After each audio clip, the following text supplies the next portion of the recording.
The evening sky was painted in shades of copper and rose, the last warmth of the sun melting into the horizon. A gentle wind carried the scent of dry leaves, crisp apples, and wood smoke from distant cottages.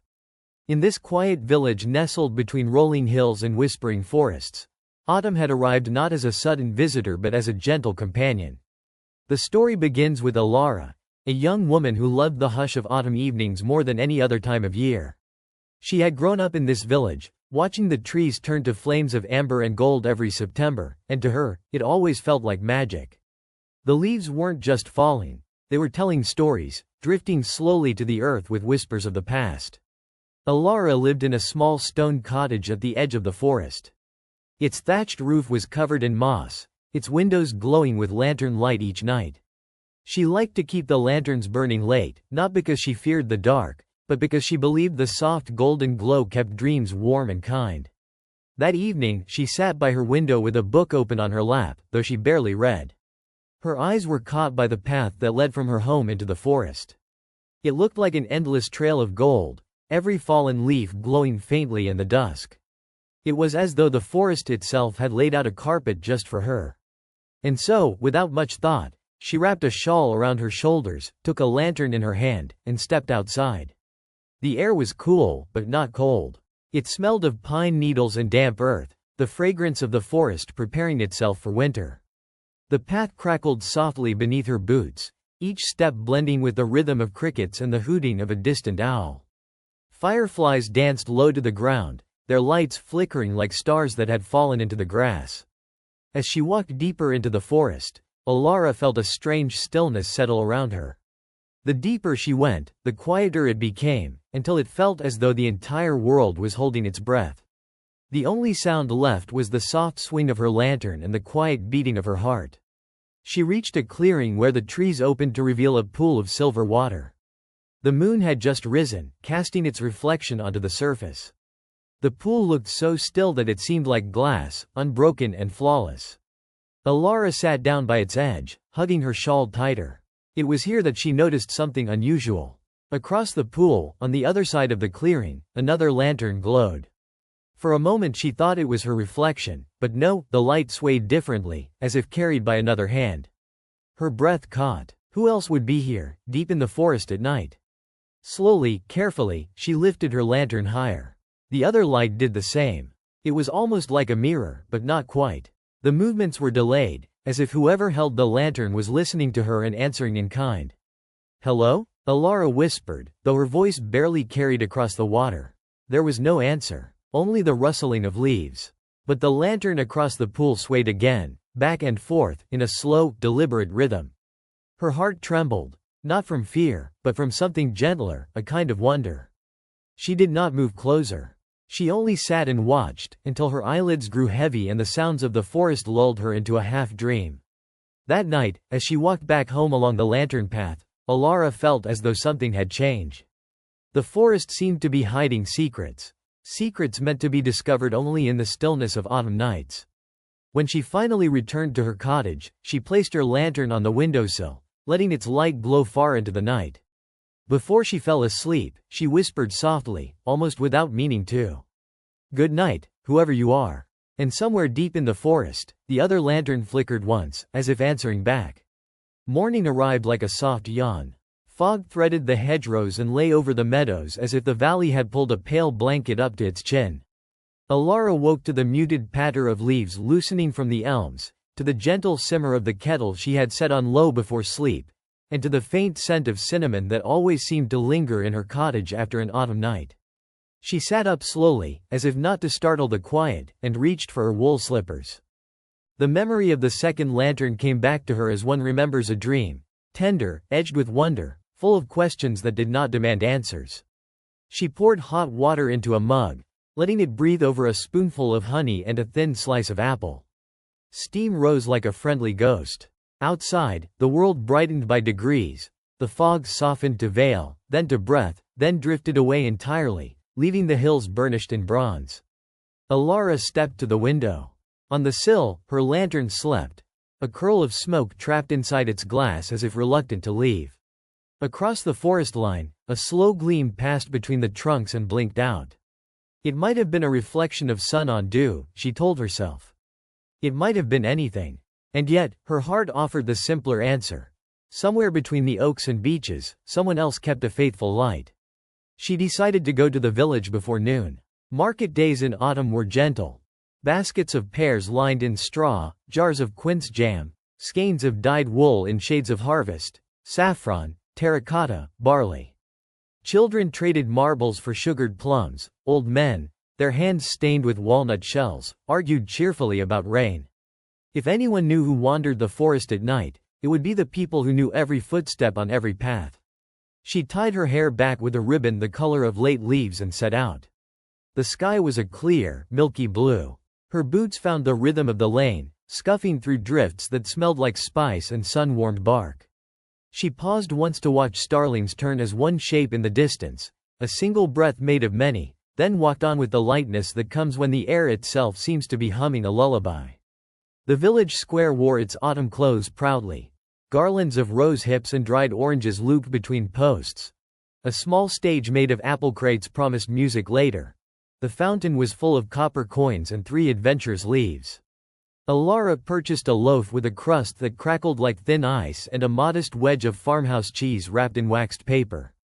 She turned the coins in her purse and, on a whim, bought a tiny brass key from a tinker with kind eyes. "What does it open?" she asked, rolling the key against her palm. "Someone's patience," the tinker said with a wink. "Or a very small door. It's hard to tell in autumn." Alara smiled and put the key in her pocket. The tinker's stall held other curios. Old watch faces. A compass that insisted north was wherever the heart wished it. A bell so fine its sound seemed to bloom rather than rain. The ordinary and the magical braided together here the way ivy braided itself along brick. By midday, the musicians took their places. A fiddler with a hat full of leaves, a flutist with a scarf that trailed like a comet, and a woman whose drum was no bigger than a pie but whose hands drew from it the soft thunder of distant rain. Alara ate bread and cheese on a bench by the oaks, watching the square fill with movement. Someone mentioned the lantern night in passing, and the words tugged at her. She turned to the baker's wife, who sat nearby knitting a scarf the color of wheat. "Pardon, what is lantern night?" The woman's needles clicked. "Ah, you must be thinking of tomorrow. Last full moon before the hard frost. We walk from the square to the forest edge with lanterns to thank the trees for their shade and fruit. Children lead, because their steps are lightest. Old stories say the forest answers back. You know how old stories are." Alara thought of the pool, of the answering glow. "Yes," she said softly. "I think I do." "Bring yours," the baker's wife added. "It's a comfort to carry your own light." The day unwound gently from there, as a skein unwinds into a warm sweater. Alara bought cloves and bay leaves for stews, visited the apiarist for a small jar of chestnut honey, and lingered by the bookbinder's stall until she found a notebook with thick pages the color of cream. On the first page, she wrote in a neat hand, "For autumn thoughts that wish to be remembered." She tucked the notebook into her satchel and began the walk home. The lane had shifted by afternoon, the shadows lengthened, each blade of grass gilded where the sun touched it. As she passed the hedgerow where blackbirds bickered, she saw a child crouched by the ditch, frowning at a lantern whose wick would not catch. He looked up with cheeks flushed by the cold. "Hello," Alara said, kneeling. "May I try?" He nodded, biting his lip with the seriousness of small people who have important tasks. Alara struck a match and waited for the sulfur to burn off so its scent would not overwhelm the child. She cupped the flame and coaxed the wick until it took. The tiny light grew stubbornly, then gladly, until it filled the lantern with a sincere glow. "There," she said, and put the match out on a mossy stone, where a tendril of smoke curled like a sigh. "Keep your hand around it when the wind tries to make a game of it." "Thank you," he said, voice small and shining. "I'm practicing for tomorrow. I want mine to be the steadiest." "It already is," she said, and meant it. By the time she reached her cottage, the sky had softened to the color of ripe figs. She lit her lantern at the hearth and set it on the table, where it made the wood look like warm honey. She sliced 2 apples and let them stew with cinnamon and a knob of butter until the whole room smelled like an old orchard remembering August. She ate slowly, listening to the leaves brush the windows as if the trees were asking to be let in. Dusk gathered. Alara wrapped her shawl around her shoulders, the same way one draws a story around oneself. She lifted the lantern and stepped outside. The path into the forest welcomed her as if it had been waiting all day, holding its breath until she returned. Tonight, the pool was earlier, as if the forest had rearranged itself to shorten the distance between wonder and its seeker. Mist hovered above the water like a thought trying to form words. And across the pool, before she even sat down, a lantern bloomed. It occurred to Alara that politeness might be the proper spell for a mysterious world. She set her lantern on the ground, an offering of light beside her, and spoke not loudly, but clearly, and with the calm that belongs to evenings. "Good evening," she said. "Thank you for keeping me company yesterday." The opposite light tilted, as if in a bow. Then a voice, low and gentle, came across the water. "Good evening. I hoped you would come back." Alara did not rise. The pool between them seemed enough of a meeting. "I am Alara." "I am Rowan," said the voice. "I walked the forest to see it safely to sleep." "That sounds like a good job," Alara said, smiling into the dark. "Does the forest sleep easily?" "Usually," Rowan replied. "But autumn is full of memories, and memories sometimes keep even trees awake. I carry a light for the ones that worry, and for travelers who forget the path home." Alara thought of the boy with the stubborn wick. She thought of her own footsteps on the leaf-buried trail. "Do the trees speak to you?" "They speak to anyone who listens slowly," Rowan said after a pause. "Their words take the shape of wind and the taste of rain. They talk about roots and birds and the weight of time, which is heavier than frost and sweeter than sap. Sometimes, if a person is very quiet, they will tell a story to that person alone." Alara let the silence grow, fertile and kind. She had always respected silences that chose to be companions. When she finally spoke again, it was to ask the question that had followed her all day. "Will you walk in the lantern night tomorrow?" "In a way," Rowan said. "I will keep to the edges, where lights thin and doubts thicken. But I will be there." Alara's lantern ticked faintly as a bubble of warm air nudged the glass. She became aware of her own breathing, how easy it had become, how even. A drowsiness folded around her shoulders like a shawl that had learned her shape. "I am glad," she said, and the words felt like a leaf coming to rest. "I am glad you are here." They did not speak for a long time after that. The pool kept their reflections but did not fix them. The wind edited the leaves. An owl asked a question that did not require an answer.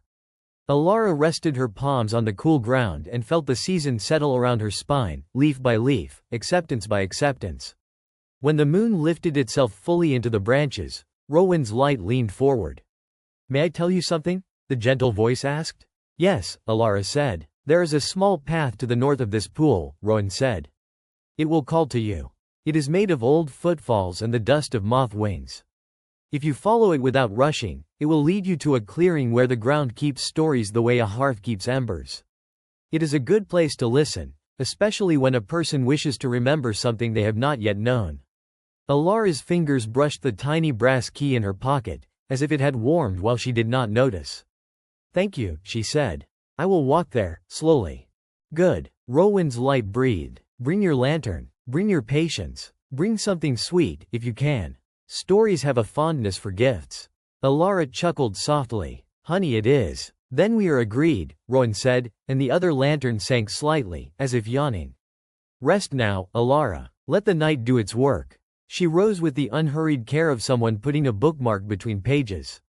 She carried her lantern back along the path, each step lighter than the last, as if the earth itself had loosened its hold to let her drift. At her door, she paused. The sky was a spill of gentle stars, the sort that refused to dazzle because they preferred to comfort. Somewhere, a fox padded through the bracken with the dignity of an old story happening again. Alara slipped inside, set the lantern by her bed, and slept as if someone kind had smoothed the quilt of evening across her shoulders. Morning came with a hush that felt like a promise kept. Alara woke early, as people do when something tender is waiting. She prepared a small basket, a jar of chestnut honey, a heel of yesterday's crusty bread, a folded cloth the color of nutmeg. She added the notebook and a stub of pencil. The brass key she wore on a thread around her neck, as one wears a reminder to be curious. She left as the first finches began their bright gossip. The forest welcomed her with a scent of damp fern and quiet intention. She counted her steps not in numbers but in comforts. the sound of twigs announcing themselves and then forgetting, the way light gathered on spider silk, making it a necklace the path had chosen, the occasional soft thump of an acorn letting go. When she reached the pool, she bowed to its mirror-smooth surface and turned north, as Rowan had said. The small path revealed itself the way shy things do. It did not appear, exactly, so much as consent to be seen. It was a thread of paler leaves where feet had been careful. It was the absence of thistle. It was the sense that corner of the eye places become front of the heart places if one is gentle. Alara walked it as she would carry a sleeping child, steady, quiet, full of respect. Soon the trees stepped aside for a clearing shaped like a question. Sun pooled there in a way that felt intentional, as if the sky had chosen a favorite bowl. On the ground lay old markings, not letters but the worn shorthand of gatherings. A circle of stones blackened by smoke. A flat stump smoothed by generations of resting elbows. A low shelf of rock that invited jars of jam, wrapped sandwiches, promises kept. It felt familiar in the way that dreams feel like houses you must have lived in once. Alara set her basket on the stump and unscrewed the honey. She dipped a bit of bread and placed it on the rock shelf. For the stories, she said, suddenly shy and pleased by her own seriousness. She poured a finger of honey on the stump, where bees might find it if the air warmed, and then sat with her lantern beside her though day made it unnecessary. She did not ask the clearing to speak. She listened. At first she heard only what any ear might find. The small commerce of ants. The negotiation of leaves letting go. The creak of bark settling around a trunk like a mother tucking a child in. Then, slowly, the clearing loosened a memory the way a tree loosens a seed. Alara felt it more than heard it. A sense of hands passing lanterns one to another. A line of villagers moving like a gentle river through the dark. She saw, without quite seeing, an older woman standing where Alara now sat, her gray hair braided with ribbon, her palms marked by flour and years. The woman set down a little brass key, its bow shaped like a leaf, and laughed with the weariness of someone who has loved much and gladly. The key winked once in the sun and was gone. Alara touched the key at her throat. "Was this yours?" she asked the air, and the breeze answered by carrying the scent of bread. Footsteps sounded at the clearing's edge. She turned, calm despite the surprise, and saw a figure where the trees thickened. A person in a dark green coat, with a lantern held low so as not to startle the day. Rowan stepped into the light, and Alara understood why the voice had felt like under leaves and deep sleep. Rowan's hair might have been bark.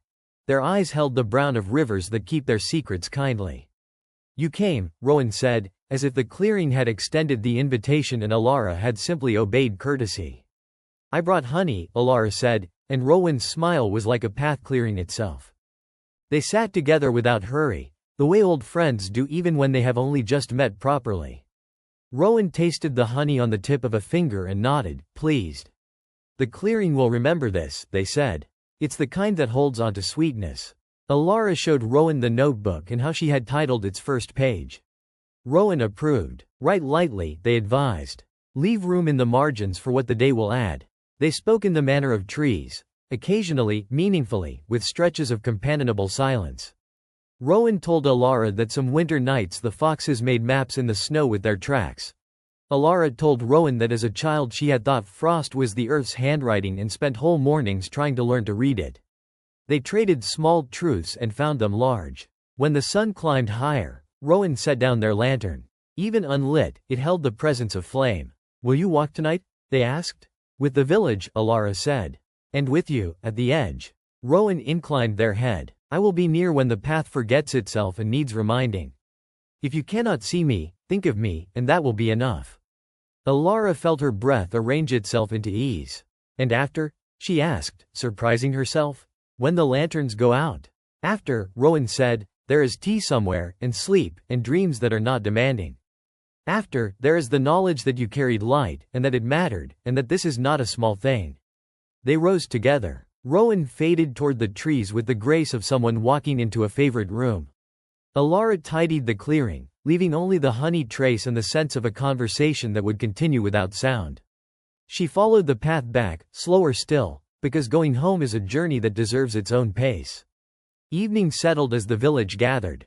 Lanterns clustered like constellations descended to shoulder height.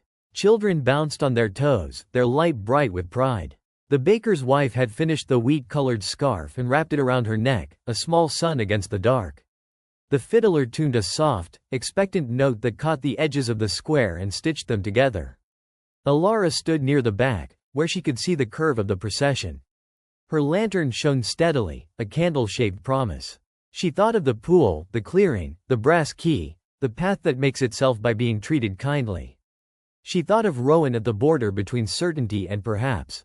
When the first child stepped forward, everyone fell into a whisper as if words themselves had put on slippers. The line moved. Lanterns swung like breaths. The night opened its hands and accepted their light without argument. They walked past the oaks, past the hedgerow, past the place where the ditch remembered a child's frustration and triumph. The path narrowed and widened, as paths do, offering little choices that did not feel like tests. Alara kept her pace and allowed her eyes to rest, not searching, only seeing. At the edge where the squares hummed thinned and the forest's listening thickened, she felt, without looking, Rowan's wordless greeting. The procession reached the forest border and paused. The children raised their lanterns as high as their arms allowed. The adults followed, lifting light into the hush under the boughs. A breeze walked through the grove and plucked 1,000 leaves free, and for a moment it was as if the trees themselves were answering with a gentle shimmer of gold. The fiddler's bow barely touched string. The note hung like a cradle. Someone whispered a blessing too soft to catch the words, and yet everyone received it. One by one, the lanterns lowered. The line turned back toward the village, light still bright, faces warmed by quiet. Alara lingered at the threshold. She felt the forest's pulse in her palms, the village's in her heel bones, her own somewhere in the middle, patient and content. Rowan stood to her left, just far enough to keep their outline from frightening the children who saw only the idea that someone cared for the dark. "Thank you," Alara said, without moving her mouth much, the way people do when they are speaking to a presence rather than a person. Rowan inclined their head. "Tomorrow," they said, which was to say, "the keeping continues." And then the forest rearranged its shadows, and Rowan was part of them, present, companionable, not requiring proof. Alara walked back with the last cluster of neighbors. At her door, she stayed with her lantern for a time, letting its glow soak into the threshold as if warmth could season wood. Inside, the kettle agreed to sing. She poured hot water over thyme and a slice of orange peel, then curled with the cup by the window. The steam wrote short-lived letters on the glass. She read none of them and understood all. She opened her notebook and wrote, "The night and I keep each other gently. The forest knows our names. There is a clearing that remembers sweetness. There is a friend whose footsteps are made of quiet." She drew a small lantern in the margin and shaded it lightly so it seemed to glow on the page. When she put the book away, sleep was already waiting at her shoulder.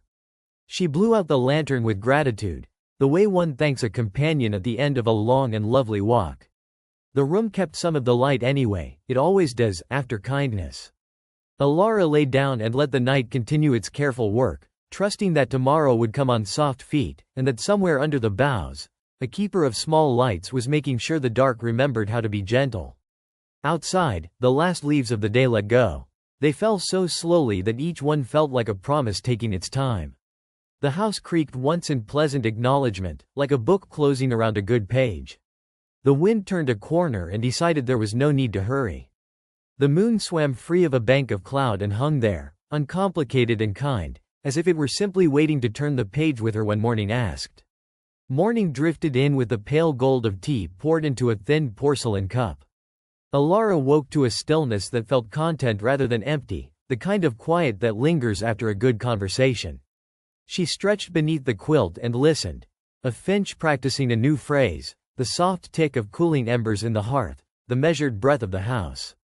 Somewhere far off, a shepherd whistled to a dog, the sound hopping from hill to hill as lightly as a cricket. She rose slowly, letting the day gather itself around her. At the window, the world looked washed and ready, as if the night had tidied the edges of things. The lane was scattered with leaves the color of butter, tea, and ash. She lit the kettle, sliced a pear into small moons, and set a pot to warm with oats and a pinch of salt. While the porridge thickened, she turned the tiny brass key over in her palm, and it rang faintly against her skin, a bell too small for sound but not for meaning. She wrote in the notebook while she ate, Tidy lines about the procession, about how the air had trembled with 1,000 leaf answers under the weightless music of the bow. She wrote about Rowan without trying to trap them in description, the way one writes about a friend by describing what is gentled in oneself when they are near. There is a keeper of quiet who stands where paths forget, she wrote, and drew the suggestion of a lantern where a period might have been.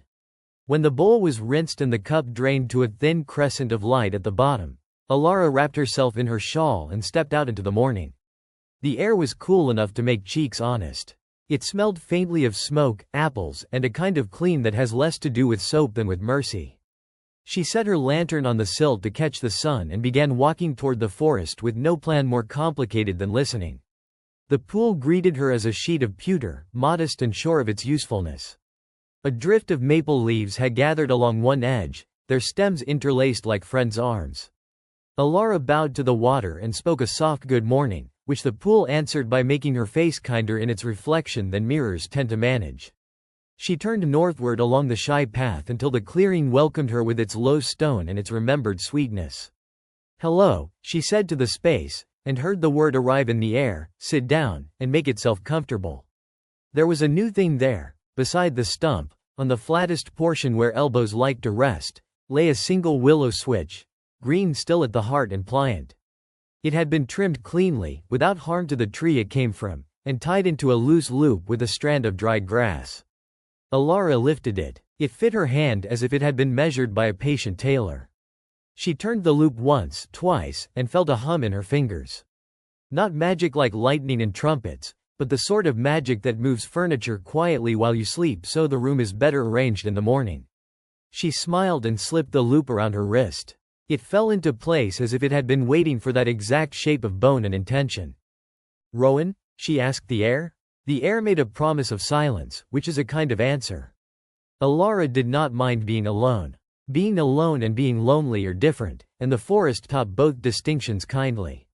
She sat on the stump and watched the clearing think. After a time that had no need to be measured, a small wind found its way through, bringing the smell of distant rain. Rain not yet certain of itself, content for now to be the idea of rain. The willow loop nudged her wrist. "All right," Alara said to whatever nudged her, and rose. She walked farther than she had before, deeper into a part of the grove shaped by old patience. The light thinned and softened. Trees stood with the dignity of choir members who do not mind when the notes take their time. When the first willow appeared, Alara almost missed it. It stood a little aside from the path, its long green hair combed by the breeze, its trunk pale and patient. Another willow answered it across a small stream. Then another, and another, until she was walking through a quiet nation of willows, their canopies sighing a language that was mostly lullabies. The stream stitched silver through the grove, no wider than 2 hands, no deeper than a palm, but perfectly employed in its work. To cool the roots, to tell the pebbles news from upstream, to carry small leaves to places that needed them. Alara knelt and dipped her fingers. The water was brisk without sharpness. It made her think of winter in a friendly voice. Here the willows gathered themselves into a dome, as if remembering how to be a room. Alara stepped through the curtain of hanging branches and found herself in a space shaped like a hush. The floor was a mosaic of old leaves. At the center, where the stream slowed, stones had been placed to suggest a seat, a table, and the casual geometry of a hearth. Not a human hearth, exactly, no smoke, no ash, but the idea of a hearth. A place where warmth begins. She sat. The willow loop pulsed once against her wrist, then was still. "Good morning," Alara said to the willow room. "You are very beautiful." The room adjusted itself by an inch or two, the way people adjust a chair without noticing. Alara felt herself becoming quieter inside, the way snow makes a village careful with its footsteps. She took out her notebook and, without deciding to, drew the lines of the room, the particular bend of one branch, the correct way the stream laid its thread across the floor. She added a small lantern at the edge of the drawing, unlit but present, then closed the book and waited. When the story arrived, it arrived from below. It rose through the soles of her boots and up her calves like warmth after a long walk. It gathered at her sternum and became an image before it became a sentence. Hands, many hands, tying willow loops, decades of them, centuries perhaps, and slipping them around wrists as she had done, then lifting lanterns so the light could find places it had forgotten. Children's hands. Baker's hands. A shepherd's hand with a mark where a thorn had caught. A teacher's hand ink-stained and unbothered. A hand with flour on it, wide-palmed, strong, setting down a tiny brass key. Alara touched the key at her throat. The willow room breathed a little deeper. She thought of Rowan, of their voice that made sense of wind and rest. She thought of how the village and the forest had met the night before without argument. She thought of the difference between rituals that demand and rituals that invite. "We have been talking to each other a long time," she said, and the willow room agreed in a sound like the long end of a sigh. Rain arrived gradually, as people do when they live close enough not to knock. It began as a rumor in the leaves, then a series of small, decisive points on the stream, then a steady whisper that wrapped the room in gentleness. Alara pulled her shawl closer and hummed, not any particular song, just the sort of tune you use to keep a kettle company. The rain approved and added a harmony, simple and good. A figure settled at the edge of the willow curtain, not entering, but present enough to make the air tilt. Rowan stood with rain drawing clean lines along the collar of their coat, hair darkened, eyes the mild brown of wet bark. Alara felt gladness in the precise way you feel a warm cup find your palms on a cold morning. "You found the willow room," Rowan said, not surprised. "It found me," Alara answered, equally unsurprised. Rowan touched the hanging branch nearest them and then let it swing back. "There are places that keep memory the way bread keeps heat. The willow room remembers lanterns. It remembers hands and keys, and a promise made by people who wanted the dark to be a companion rather than a threat." Alara raised her wrist. This was waiting on the stump. "It looks right on you," Rowan said. "It's a loop for listening. Wear it when the forest is telling a long story and you wish not to miss any of the small words." Alara laughed, quietly so as not to jostle the room. "I did not know stories had small words." "They do," Rowan said seriously. "They are the best of them." They climbed onto the flat stones at the center of the room, elbows almost touching, the way conversation sits even when conversation says very little. Rain stitched steady patterns. The stream negotiated with pebbles and won, kindly. Alara let her eyes soften and unfocus until the green of the willow became the green of the inside of an eyelid. "Will you tell me something true?" she asked after a while, not looking at Rowan but not looking away. "Yes," Rowan said, "the way one agrees to pour tea into a cup already held out. The truth is that autumn is not a dying. It is a storing. Trees put away light the way a mother packs a lunch. The world begins to speak in pantry words: cellar, jar, stack, stitch, mend. We do not lose the light. We fold it. We tuck it in. Winter will borrow from the drawers we are filling now." Alara let the words settle. It is easier to rest when someone explains it like that. "Rest likes explanations," Rowan allowed. "Especially the simple ones." They listened until there was nothing left to listen to but their own breathing, which proved sufficient. Then Rowan shifted, the way a bird shifts from one foot to the other. "There is a place you have not yet been," they said. "If you are willing to walk slowly, I will show you where to begin." Alara nodded, the willow loop cool and sure against her pulse. "I am willing." Rowan did not lead so much as accompany. They parted the willow curtain and stepped back into the softened day. The rain had settled into the kind that does its work without talking about it. Leaves shone as if recently told a story that made them proud. Rowan moved ahead by the breadth of a breath, pointing not with fingers but with attention. Alara followed the pointing, the seaming of two roots into a suggestion of a step, the way a fallen trunk invited the body to bow, the change in birdsong where a particular clearing kept its own weather. They came to a pale hill that did not look like a hill until you were nearly on it. Grass lay thin over it, matted by years of deer sleep. At the summit, a ring of stones gave the impression that people had once set down a burden and stood in a circle to consider it. Rowan placed their palm on one of the stones, then slid their hand into the grass at its base and withdrew a piece of slate the size of a palm. It was scratched with lines that were not letters but could have been. "This is a door," Rowan said, handing Alara the slate. "It is?" She turned it in her hands. It felt door-heavy, which is heavier than air but lighter than sorrow. "It opens when you set it on water and do not rush," Rowan said. "You will know the water." Alara looked toward the direction of the pool, but Rowan's head tilted a fraction. "Not that water, then." "Another." The notion pleased her beyond reason. "Will you come with me when I find it?" "I will be there if the finding asks for me," Rowan said. If it does not, I will be where I am needed. Both are good. They walked back by a path that let more sky through than the one they had used to arrive, and for a while Alara felt as if she were walking inside a lantern. When the willow room receded to green suggestion, Rowan paused. Tonight, they said, there will be a wind that wants to tell jokes about roofs. Secure what you can. Leave a little something sweet in a safe place, so the wind will busy itself and forget to be rude. Alara smiled. Candied orange peels? The wind favors optimism, Rowan said gravely. Yes. They parted in the quiet way that means not parting at all. Alara took the long way home to give her thoughts time to find their drawers. The stream reappeared and then forgot itself beneath a mat of roots, and she thought, some things are truer when they disappear a little. The lane opened to the fields, and she thought, some things are truer when they stand in clear air. She tucked the slate into her satchel and the date tucked itself into the sleeves of her sweater. Back at the cottage, she tidied in the specific way that answers a forecast. Shutters latched, herbs brought in from the sill, rugs straightened as if to keep the floor in good temper. She sugared strips of orange peel and left them in a small blue dish beside the window. The wind arrived on schedule, knocking at corners first, then testing the boards with louder questions. When it found the oranges, it settled into a kind of cheerful grumbling. The roof felt seen and behaved accordingly. Alara sat by the hearth and turned the slate in her hands. Water. Not the pool. Another water that would not be hurried. She thought of the old cistern behind the mill, but mills are talkers even when they are empty, and the slate seemed to ask for a listener.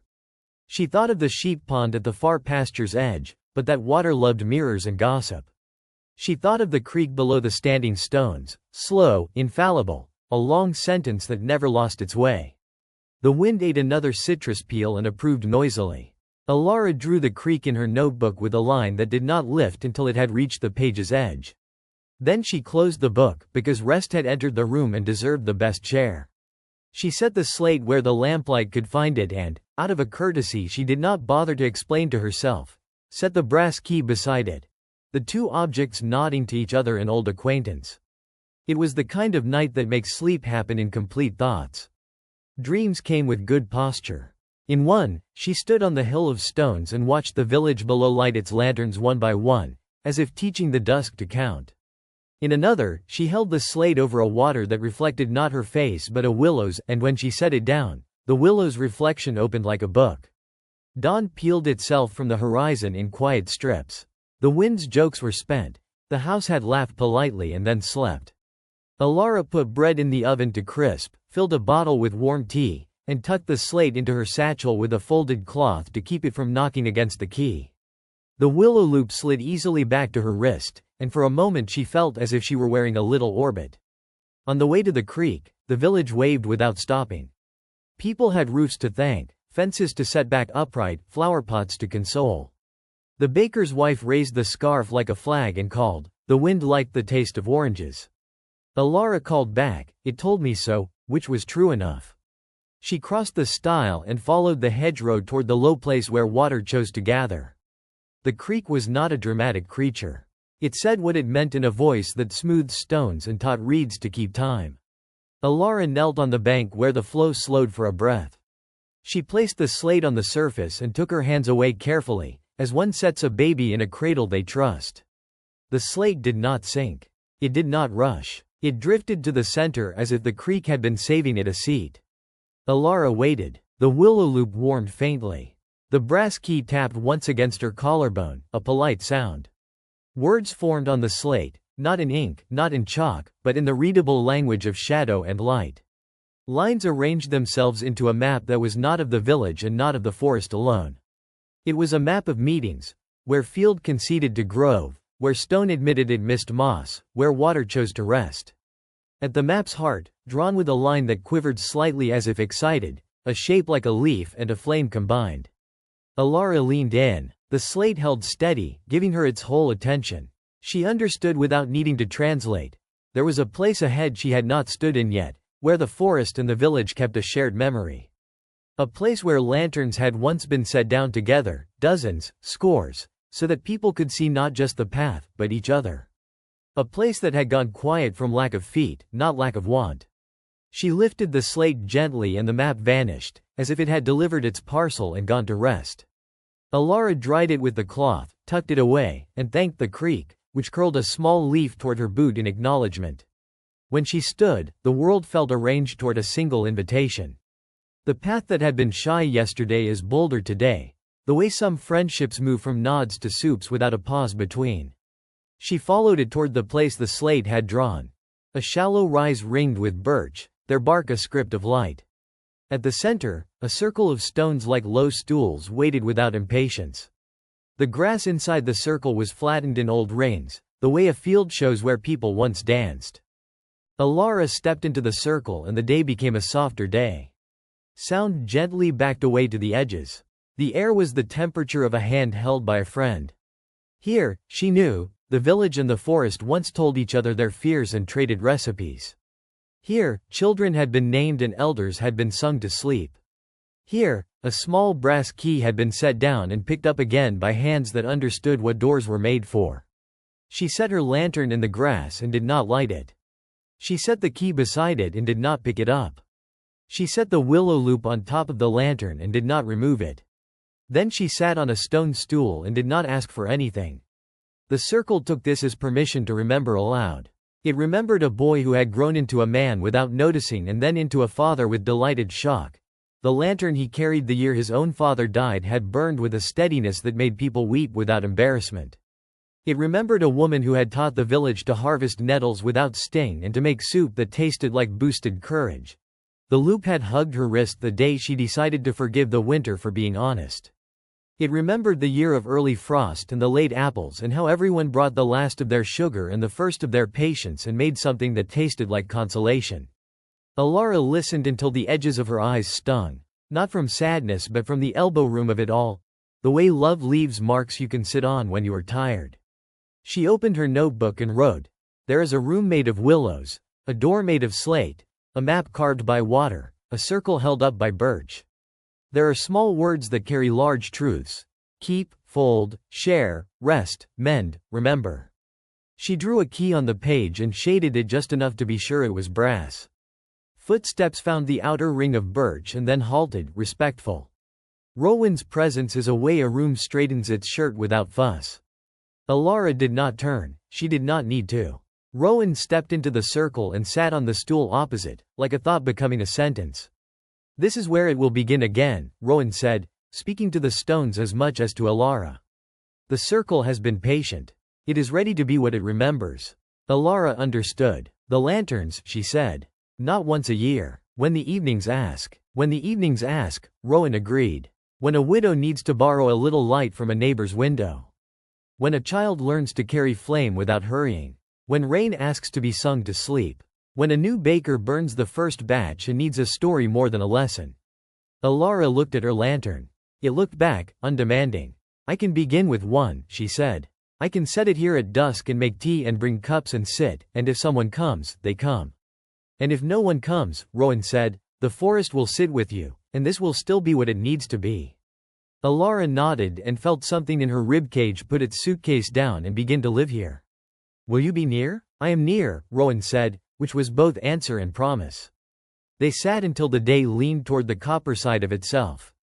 Then Alara stood, gathered the lantern and the loop and the key, and brushed her palms over the stone as if to tidy the past. She felt tall and small in a right measure.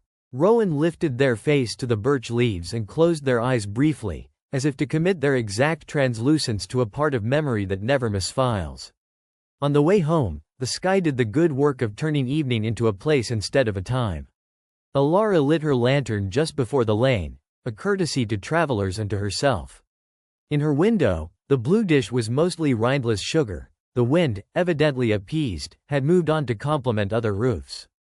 She prepared a pot of soup with onion, carrot, a little barley, and the last of the thyme. She set aside 2 extra bowls and placed spoons beside them, not because guests were expected, but because welcome is a muscle that gets stronger with use. After supper, she carried her lantern and a basket with cups and a thermos to the birch-ringed circle. The evening unrolled like a ribbon ahead of her. She set the lantern in the grass and poured tea. She sat. She waited the way a cat waits.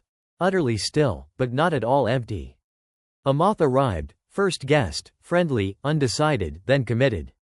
It circled the lantern and settled on the rim, breathing tiny, brave breaths. A fox passed the birches with deliberate disregard and a glance that was more blessing than inspection. Somewhere a gate clicked. Somewhere a laugh remembered it could be quiet and still be laughter. Then a set of careful footsteps paused at the outer rain. The boy from the ditch stood there with his lantern, his confidence larger than his boots. Behind him, a woman with flour on her forearms. Behind her, the baker's wife with the wheat scarf and a tin. Behind her, the fiddler who did not bring a bow but brought an old story folded small.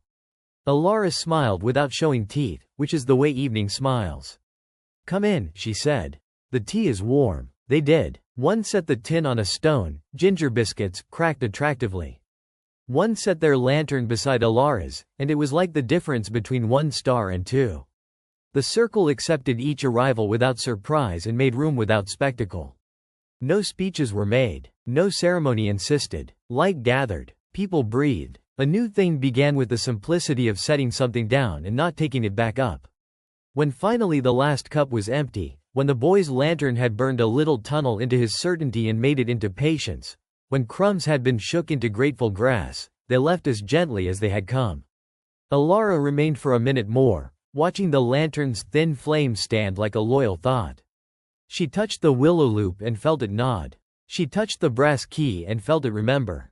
She touched the slate in her satchel and felt it rest. On the way home, night offered her a shoulder and she accepted it. In bed, the quilt remade itself into a soft hill. The pillow found the exact curve of her head as if it had been taking notes. Alara closed her eyes and sleep walked in, unannounced, familiar, the kind of guest you never have to tidy for. Outside, the birches marked the slow turning of the world with their pale, attentive bark. The circle held its new memory close but not tight. The forest did what good forests do in autumn. It kept watch, it tucked things in, it waited for tomorrow with the patience of trees and the optimism of lamps. Morning arrived with the first pale shimmer of frost, a thin lace spread carefully over every leaf and fence rail. Alara woke to the particular quiet that frost brings, the world holding still so the light could settle. On the inside of her window, feathery patterns had bloomed. Ferns, stars, a river that went nowhere and everywhere at once. She pressed a fingertip to the glass and felt the day's intention hum back. She lit the kettle and warmed her hands around the stove's sleepy heat. In the notebook, she wrote, "The world has folded its brightness and put it away like winter jam. Today is a jar with a white lid." Then she tied on her shawl and stepped outside to see the lane stitched with tiny prints, wren, mouse, fox, small signatures placed in careful ink. At the birch-ringed circle, the grass wore a sugared sheen. Alara set down her basket, cups, a small loaf studded with raisins, the tin of candied orange peels, and placed her lantern on the same stone as last night. The willow loop sat snug on her wrist. The brass key lay at her throat with a familiar weight. The slate waited in her satchel like a well-behaved thought. She did not light the lantern immediately. The morning was already bright in a winter sort of way, and it pleased her to let the flame rest. She turned her face to the sun and breathed the thin, clean air that smelled faintly of apples stored well and wood stacked neatly. Footsteps approached with an unhurried certainty. Rowan arrived without seeming to come from anywhere, as if the day had simply remembered to include them. Their coat was the color of dark ivy after frost. Their hair held the quiet of shaded bark. Alara felt her shoulders loosen, the way rooms do when someone who will not hurry your words sits down. "First frost," Rowan said, as a greeting and a diagnosis. "It taught the window to draw," Alara answered. "I approve of its curriculum." Rowan smiled. "The forest approves of your approval. It will hold still a little longer for you today." They stood together and let the silence choose its own shape. The birches made their faint winter music, papery, attentive. Beyond the rain, the village began its cold morning chores. Smoke lifting from chimneys, a gate latch. Laughter that sounded like a hand rubbed warm. "I brought the slate," Alara said at last. "It showed me the way here yesterday. Today it feels heavy with a request." Rowan tilted their head. "Some doors prefer to be knocked on twice, once by water, once by frost. If you are willing, we can see what it asks." They walked to the creek where the bank curled into a small, quiet eddy. Frost had threaded the grasses with glass. Alara set the slate on the water as she had before, and again it took its place as if the creek had reserved a chair. The surface grew still around it. Even the reeds seemed to hold their breath. This time the lines appeared quickly, as if cold sharpened the world's handwriting. A circle. A ring of trees. A small mark at the circle's heart and, beside it, a shape that might have been a keyhole or a seed. The circle, Alara said. Rowan nodded. It is ready to open what it kept safe. They returned to the birches. The frost made each step sound like turning a thin page. Alara set the lantern in the grass, placed the brass key beside it, and rested her palm on the stone stool at the circle's center. Under her hand, the stone felt warmer than it should have, and for a moment she had the pleasant, unreasonable certainty that it had been keeping her a seat for years before she was born. "What do we say?" she asked. Rowan's answer was simple. "Thank you, and please." Alara bent her head. "Thank you," she said to the circle, the stones, the birches, the grass that remembered footsteps. "Please," she added, and lifted the key. There was no grind of hidden gears, no flare of light. The circle changed in the small way you notice when a sleeping child exhales and lets go of one more inch of worry. At the base of the central stone, a seam appeared, no more than the width of a coin. Alara slipped the key in without resistance. It turned like a thought deciding to be kind. The seam widened and revealed not a chest, not a tunnel, but a hollow, a shallow, stone-lined bowl that held nothing but a piece of woven willow and the memory of warmth. Alara lifted the willow carefully. It had been tied into a figure 8, its crossing bound with a thread of honey-brown fiber. Time had dried it to the color of tea. It did not crumble, it waited. She glanced at Rowan. "It belongs to the circle," Rowan said, "and to whoever will carry it next. It's a pattern as much as an object. The first hands made it when the lanterns began. Whoever carries it remembers that the light is not theirs alone and not the forest's alone. It is the villages and the groves, kept between them like bread shared across a table." Alara held the willow 8 and felt the exact weight of promise, which is light in the hand and vast everywhere else. "May I?" she asked the circle, and the birches answered with a paper-soft assent. She looped it over her wrist alongside the simple willow ring. The two nested without quarrel, the way old and new stories sometimes do. A hum rose at the edges of hearing, the sound of people arriving without haste. They came as frost loosens under sun. The baker's wife with the wheat scarf and a basket of rolls that still crackled. The boy whose lantern had taught him patience, his eyes bright with an attention that noticed what mattered. The fiddler with hands empty and heart full. A shepherd with wind in his coat. The tinker who had sold Alara the small brass key, as if he had expected to attend this moment the day he pressed it into her palm. No one asked what should happen. They stood where feet remembered to stand. Alara lifted the willow figure 8 once, just enough to let it catch the light, then set it on the central stone, where frost gave way under it in a soft sigh. She lit her lantern. Then the baker's wife lit hers from Alara's flame, and the boy lit his from the baker's wife, and so on, around the circle until every face was pillowed in gold. Rowan did not light a lantern. They stood at the ring's edge, their presence the absence that makes a bowl hold soup. When the last wick steadied, Rowan inclined their head once. The circle seemed to deepen, as if acknowledging that something old was being made new without being made loud. Alara spoke, not loudly and not long. "We'll keep a light here when evenings ask," she said, offering a sentence small enough to be remembered when hands were busy. "Sometimes we'll tell stories, sometimes we'll mend quiet with quiet. If you need tea or company or a place to rest your eyes, come. If no one comes, the forest will sit with the lantern and be enough." She paused. "If you bring something sweet, the wind will behave." There was a small, true laugh. The fiddler cleared his throat and did not play, his silence was music enough. The tinker took a single orange peel from Alara's tin and set it on the stone with a gravity that would have suited the placing of a crown. The boy, after a thoughtful moment, loosened the knot on his lantern and tightened it again properly, practicing devotion in the smallest possible way. The sun lifted. Frost withdrew with the dignity of a guest who knows when to leave. People passed warmth from palm to palm by way of cups. A fox watched from the birches as if checking attendance. When the circle felt full, it let itself be empty again, trusting the pattern to hold. Days shortened. The lantern appeared at dusk often enough that the path learned it, the way hands learn a beloved cup's weight. Some evenings the circle kept company with 2 or 3, the steam from their mugs braiding and unbraiding in the chill. Some nights a loose gathering of neighbors arrived as if by the same thought, and biscuits cracked in the quiet while stories lifted and set down like careful tools. On a handful of nights, no one came at all but Alara and Rowan, and those were not lesser nights. The lantern's small flame seemed to listen for them. The birches tipped their fine lampshades and leaned in. Between evenings, the work of living kept its loyal schedule. Alara stacked firewood with an order that pleased future Alara. She simmered soups that tasted like good arguments resolved kindly. She mended the elbow of a sweater that had learned too much from leaning on notebook pages. She carried her lantern to the pool sometimes and let the water make her face easy. She visited the willow room when the day felt crowded at the edges, and it made her narrower or wider as needed, like a kind tailor. Rowan walked the borders, where light thins and doubts thicken. Sometimes Alara glimpsed them ahead on the path, and sometimes only the sense of them, how the air behaves when a friend is near. They brought news in the form of small advisories. A gust at dusk that might upset a teacup. A branch whose patience was nearly spent.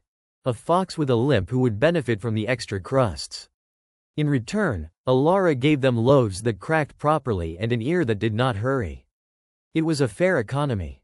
As autumn leaned toward the solstice, the village decided without deciding to mark the longest night with stillness rather than spectacle. Alara wrote a modest invitation on a scrap of paper and tucked it under a few doorstones.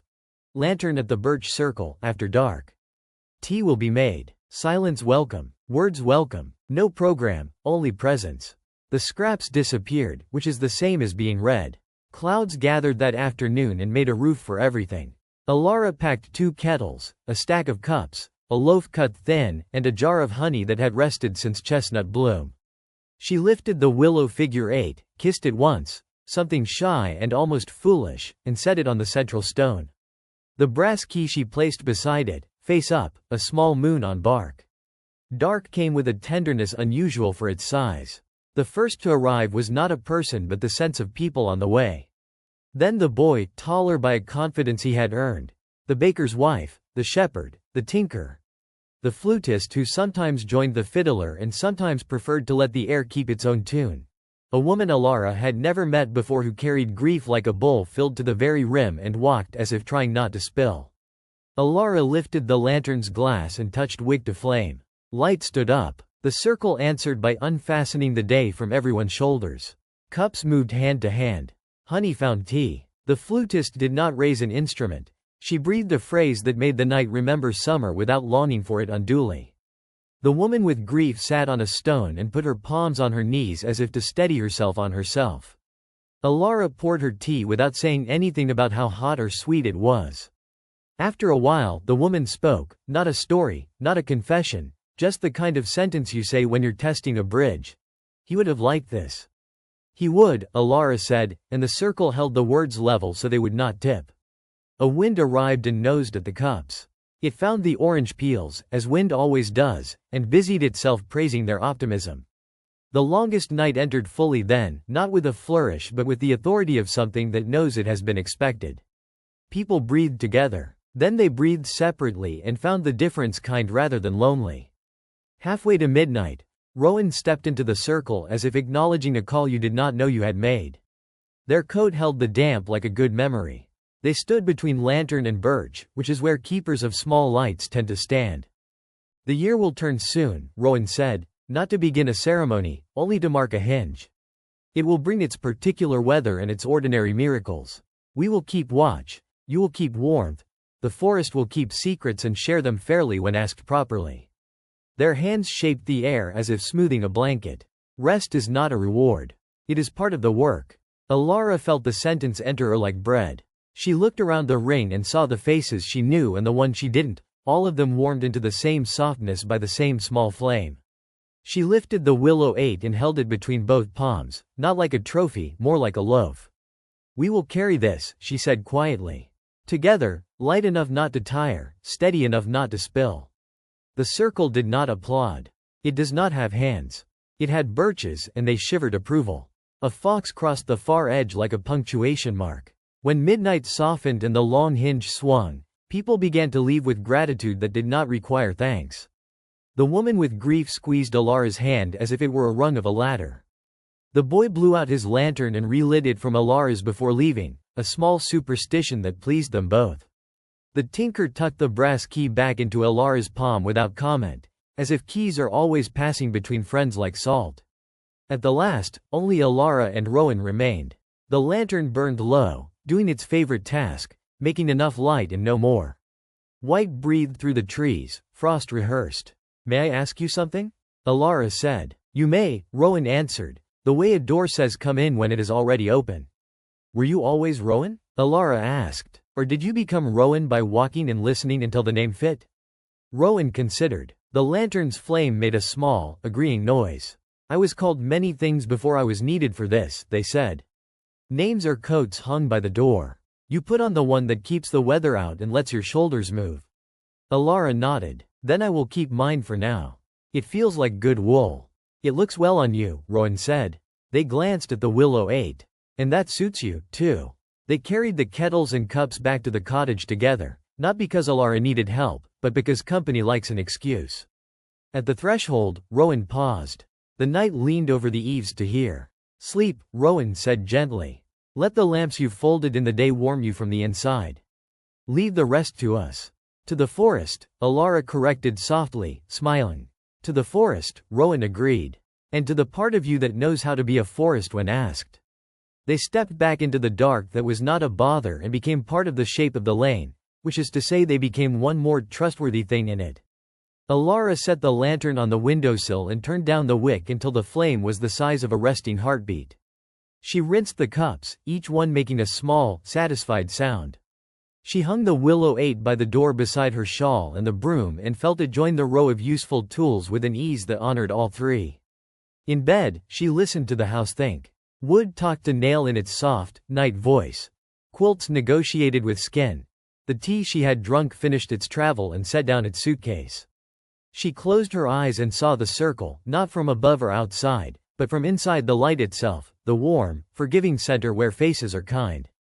She saw the pool and the willow room and the creek writing maps and the slate reading them back. She saw the key opening things that did not lock so much as hesitate.